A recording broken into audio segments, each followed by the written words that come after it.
यरूशलेम में धूप तेज थी, गलियां लोगों से भरी हुई थी। उनमें से एक आदमी लड़खड़ा गया। वो एक भारी क्रॉस उठाए हुए था। यह आदमी यीशु था। वह गुलगुता नामक जगह जा रहा था, वहीं उसे सूली पर चढ़ाया जाएगा। रोमी सैनिकों ने यीशु का मजाक उड़ाया था। उन्होंने उसके सिर पर कांटों का ताज रखा। उन्होंने उसे बेरहमी से पीटा। फिर भी उसने खुद क्रॉस का भार उठाया। यह कोई छोटी बात नहीं थी। क्रॉस शर्म और पीड़ा का प्रतीक था, लेकिन यीशु के लिए यह प्रेम का भी प्रतीक था। उसने हमारे लिए इसे उठाने का फैसला किया। उसने हमारे पापों को सहने का फैसला किया। जैसे ही यीशु चला, लोगों ने सड़कों पर लाइन लगा दी। कुछ ने अपमान किया, दूसरे स्तब्ध होकर देखते रहे। कई खुलकर रोए।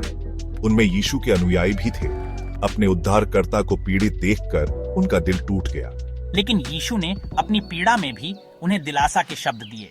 उसने उनसे कहा कि वे उसके लिए नहीं, बल्कि अपने और अपने बच्चों के लिए रोएं। और खुशहाल रह सकता था। यीशु को सूली पर चढ़ाने वाले सैनिक कठोर आदमी थे।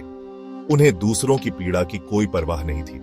उन्होंने यीशु को सूली पर चढ़ाना एक और काम समझा। जैसा उनका रिवाज था, उन्होंने उसके कपड़े आपस में बांट लिए। उन्होंने उसके बिना सिलाई के वस्त्र के लिए चिट्ठियां डाली। अनजाने में वे भविष्यवाणी को पूरा कर रहे थे। पवित्र शास्त्र ने इसी कृत्य की भविष्यवाणी की थी। गुलगुता तक यीशु का पीछा करने वालों में उसकी मां मरियम भी थी। वह अपने बेटे के हर कदम पर नजर रख रही थी, उसकी पीड़ा को महसूस कर रही थी। उसकी पीड़ा देखकर उसका दिल टूट गया। मरियम के चेहरे पर गहरा दुख और असहायता साफ झलक रही थी। जिस चेले से यीशु प्यार करता था, यूहन्ना उसके साथ खड़ा था, उसे दिलासा दे रहा था। यूहन्ना ने मरियम को सहारा दिया, उसकी पीड़ा को कम करने की कोशिश की। यीशु ने अपने अंतिम क्षणों में मरियम की देखभाल यूहन्ना को सौंपी। उसने कहा, यह तुम्हारी मां है, और यूहन्ना से कहा, यह तुम्हारा बेटा है। उसने अपनी मृत्यु का सामना करते हुए भी करुणा और प्रेम दिखाया। यीशु ने अपने अनुयायियों को एक दूसरे का ख्याल रखने की शिक्षा दी। अपने अंतिम क्षणों में भी यीशु का प्रेम और करुणा चमक उठी।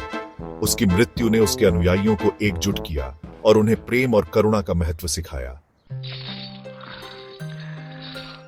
गुलगुता पहुंचने पर सैनिकों ने यीशु को सूली पर चढ़ा दिया।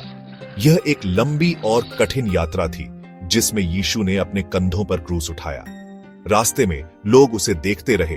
कुछ ने उसका मजाक उड़ाया, जबकि कुछ ने उसके लिए आंसू बहाए। उन्होंने उसे क्रूस पर कीलों से ठोक दिया। हर कील के साथ दर्द और पीड़ा बढ़ती गई, लेकिन यीशु ने कोई शिकायत नहीं की। उसकी सहनशीलता और धैर्य ने सभी को चकित कर दिया। देश में अंधेरा छा गया।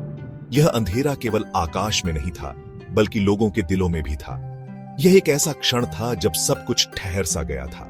मेरे परमेश्वर, तूने मुझे क्यों छोड़ दिया? यह पुकार केवल यीशु की नहीं थी, बल्कि उन सभी की थी जो उस समय अपने जीवन में अंधकार का सामना कर रहे थे। फिर उसने अंतिम सांस ली। पृथ्वी कांप उठी। यह एक संकेत था कि कुछ असाधारण हो रहा था। यह केवल एक मृत्यु नहीं थी, बल्कि एक नई शुरुआत का संकेत था। मंदिर का पर्दा दो भागों में फट गया। यह पर्दा, जो पवित्र और अपवित्र के बीच की दीवार था, अब टूट चुका था। यह एक नया युग था, जिसमें हर कोई परमेश्वर के करीब आ सकता था। परमेश्वर का पुत्र यीशु मर गया था, लेकिन उसकी मृत्यु केवल एक अंत नहीं थी, बल्कि एक नई शुरुआत का प्रतीक थी। यह एक बलिदान था जो सभी के लिए मोक्ष का मार्ग खोलता था, लेकिन मृत्यु उसे पकड़ नहीं सकी। उसकी आत्मा ने अंधकार को चीरते हुए प्रकाश की ओर प्रस्थान किया। यह एक ऐसा क्षण था जिसने सभी को यह विश्वास दिलाया कि अंधकार के बाद हमेशा प्रकाश आता है।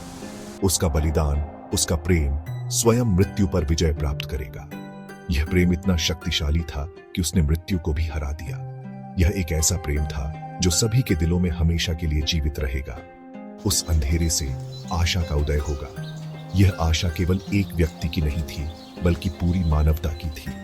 यह एक नई सुबह का संकेत था, जिसमें हर कोई नए सिरे से शुरुआत कर सकता था। मोक्ष की आशा, अनंत जीवन का वादा, सब इसलिए क्योंकि यीशु ने क्रूस उठाने का फैसला किया। यह एक ऐसा निर्णय था जिसने सभी के लिए अनंत जीवन का मार्ग प्रशस्त किया। यह एक ऐसा वादा था जो हमेशा के लिए जीवित रहेगा।